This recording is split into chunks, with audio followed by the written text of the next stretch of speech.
အိမ်နံပါတ်666မှာရှိတယ်မကျွတ်မလို့တော်ရတယ်အခုချက်ချင်းငါရှိကိုရောက်စေ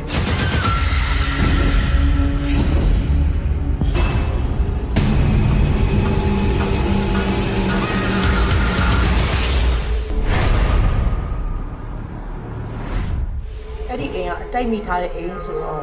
အင်ရှင်နေခဏခဏပြောင်းမမြဲကြဘူးကွယ် ပြောခုချက်ချင်းပြော